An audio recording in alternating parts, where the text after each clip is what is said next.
Assalamualaikum warahmatullahi wabarakatuh.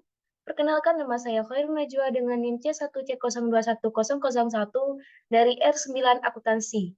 Baiklah, saya di sini akan menjelaskan materi tentang pengantar akuntansi keperilakuan dengan dosen pengampu Bapak Dr. Wirmi Eka Putra, SEMSI.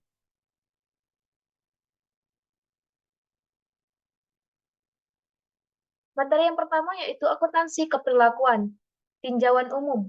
Akuntansi merupakan suatu sistem untuk menghasilkan informasi keuangan yang digunakan oleh para pemakainya dalam proses pengambilan keputusan. Yang pertama, akuntansi konvensional.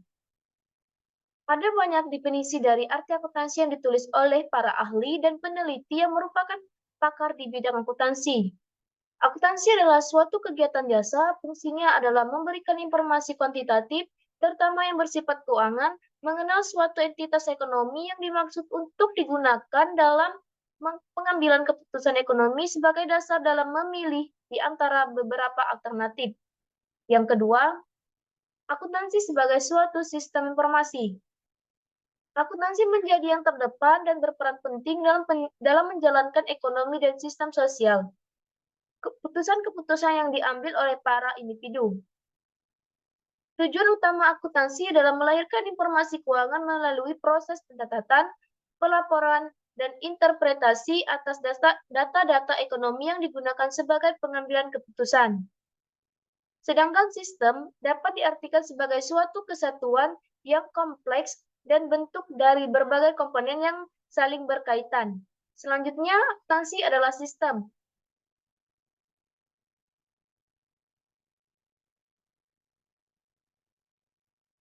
Manajemen pengguna dan personel sistem diperlukan dalam pengembangan sistem. Umumnya, kelompok perancang atau tim proyek pengembangan sistem meliputi para pemakai, analis, dan wakil manajemen untuk mengidentifikasi kebutuhan pemakai sistem, mengembangkan spesifikasi teknis, dan mengimplementasikan sistem baru. Yang terakhir yaitu akuntansi informasi. Akuntansi adalah informasi. Selain masalah sistem, akuntansi juga dapat dipandang sebagai suatu informasi. Suatu fenomena menjadi menarik dengan adanya jargon yang menyatakan bahwa menguasai informasi berarti akan menguasai dunia, dan siapa yang menguasai informasi akan memenangkan persaingan. Oleh karena itu, perusahaan harus berupaya untuk mengoptimalkan peran informasi ini untuk mencapai tujuannya. Informasi yang diperlukan oleh manajemen harus memiliki karakteristik seperti akurat dan tepat waktu. Tujuan informasi tersebut adalah memberikan petunjuk dalam memilih tindakan yang paling baik untuk mengalokasikan sumber daya yang langka pada aktivitas bisnis dan ekonomi. Akuntansi keperlakuan sebenarnya merupakan bagian dari ilmu akuntansi yang perkembangannya semakin meningkat dalam 25 tahun belakangan ini. Akuntansi keperlakuan salah satu bidang akuntansi yang menghubungkan antara perilaku manusia dengan sistem informasi yang lingkungan mencakup akuntansi keuangan dan manajemen. Akuntansi keperlakuan menyediakan suatu kerangka yang disusun berdasarkan teknik berikut ini, yaitu yang pertama untuk memahami dan mengukur dampak proses bisnis terhadap orang-orang dan kinerja perusahaan. Yang kedua, untuk mengukur dan melaporkan perilaku serta pendapat yang relevan terhadap perencanaan strategis. Yang ketiga, untuk memengaruhi pendapat dan perilaku guna memastikan keberhasilan implementasi kebijakan perusahaan. Selanjutnya yaitu perkembangan sejarah akuntansi keperlakuan. Riset akuntansi keperlakuan merupakan suatu bidang baru yang secara luas berhubungan dengan perilaku individu, kelompok, dan organisasi bisnis, terutama yang berhubungan dengan proses informasi akuntansi yang diaudit. Mulai dari tahun 1960 sampai ke 1980-an, jumlah artikel mengenai akuntansi keperlakuan semakin meningkat. Artikel pertama mencoba untuk menggambarkan mengenai akuntansi keperlakuan, sementara artikel selanjutnya membahas mengenai teori dan konsep ilmu pengetahuan keperlakuan dalam kaitannya dengan akuntansi serta implikasinya bagi prinsip-prinsip akuntansi dan praktiknya. Selanjutnya yaitu landasan teori dan pendekatan akuntansi keperlakuan. Yang pertama, dari pendekatan normatif ke deskriptif. Pada awal perkembangannya, desain riset dalam bidang akuntansi manajemen masih sangat sederhana, yaitu memfokuskan pada masalah-masalah perhitungan, harga pokok produk, seiring dengan perkembangan teknologi produksi. Permasalahan riset diperluas dengan diangkatnya topik mengenai penyusunan anggaran, akuntansi pertanggungjawaban, dan masalah harga transfer. Meskipun demikian, berbagai riset tersebut masih bersifat normatif, yaitu hanya mengangkat permasalahan mengenai desain pengendalian manajemen dengan berbagai model seperti arus kas yang didiskonto atau pemrograman linier guna membantu manajer membuat keputusan ekonomi yang optimal tanpa melibatkan faktor-faktor lain.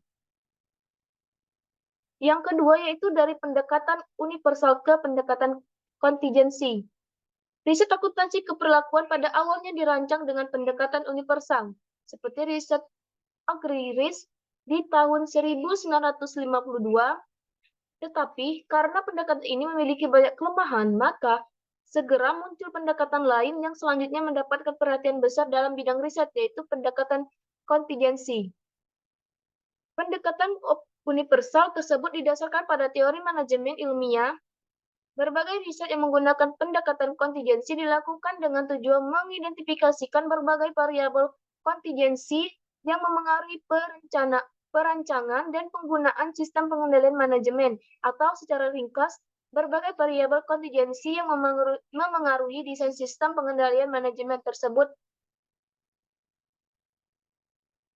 Selanjutnya, jenis informasi sebagai objek dalam akuntansi keperlakuan. Informasi dibedakan menjadi dua, yaitu informasi yang bersifat kualitatif dan informasi bersifat kuantitatif. Informasi akuntansi dibedakan menjadi tiga, yaitu informasi operasi, informasi keuangan, dan informasi manajemen. Selanjutnya, subjek pengambilan keputusan dalam akuntansi keperlakuan. Pada bidang ilmu akuntansi, yang pertama akuntansi keuangan, yaitu mempelajari perilaku yang terkait dengan pelaporan keuangan untuk kepentingan pihak eksternal. Pada bidang subjek pengambilan keputusan, yaitu investor, kreditor, dan analis. Yang kedua, pada bidang ilmu akuntansi, yaitu pengauditan, di mana pengauditan itu mempelajari perilaku yang berkaitan dengan fungsi pengauditan, yaitu meyakinkan atau memberi pendapat apakah laporan keuangan yang telah disusun telah sesuai dengan prinsip akuntansi berterima umum atau PABU. Sedangkan pada subjek pengambilan keputusan yaitu auditor, yaitu auditor independen atau akuntan publik, dan auditor eksternal atau auditor internal. Pada bidang ilmu akuntansi yang ketiga yaitu akuntansi manajerial, di mana mempelajari perilaku yang berkaitan dengan pemanfaatan data akuntansi untuk pengambilan keputusan dan pengendalian operasi perusahaan secara keseluruhan, yang dapat meliputi fungsi produksi, pemasaran sumber daya manusia, ataupun penganggaran. Sedangkan pada subjek pengambilan keputusan yaitu manajer bagian produksi, bagian pemasaran, dan bagian penganggaran. Yang keempat, pada bidang ilmu akuntansi yaitu perpajakan, di mana mempelajari perilaku yang berkaitan dengan pajak seperti peraturan perpajakan dan transaksi penting mengenai perencanaan pajak. Dan pada subjek pengambilan keputusannya yaitu wajib pajak pribadi, manajer, regulator, dan konsultan pajak. Yang kelima, pada bidang ilmu akuntansi yaitu sistem informasi akuntansi, di mana mempelajari perilaku terkait perencanaan perangkat, pencatatan, dan pengolahan data agar laporan keuangan dapat disusun dan disajikan dengan cepat, akurat, dan efisien. Sedangkan pada subjek pengambilan keputusan yaitu pemakai, pengembang, dan konsultan sistem informasi akuntansi. Yang terakhir yaitu pada bidang ilmu akuntansi sektor publik, di mana mempelajari perilaku yang berhubungan dengan perekayasaan akuntansi untuk unit organisasi non-profit seperti pemerintah, rumah sakit, sekolah, universitas, dan sebagainya. Sedangkan pada subjek pengambilan keputusannya yaitu pejabat pemerintah, masyarakat, pengguna jasa. Selanjutnya yaitu lingkup akuntansi keperlakuan.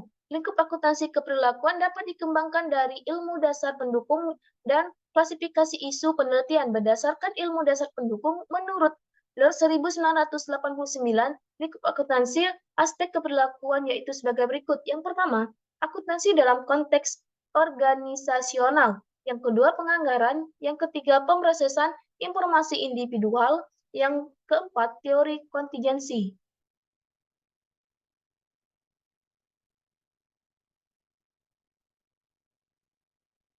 Lingkup akuntansi keperilakuan dapat juga dilihat dari isu penelitian, yaitu yang pertama, pengendalian manajerial, pemrosesan informasi akuntansi, perancangan sistem informasi akuntansi, pengauditan, sosiologi, organisasional, dan yang terakhir yaitu isu etika, budaya, metodologi, dan jalur karir akuntan.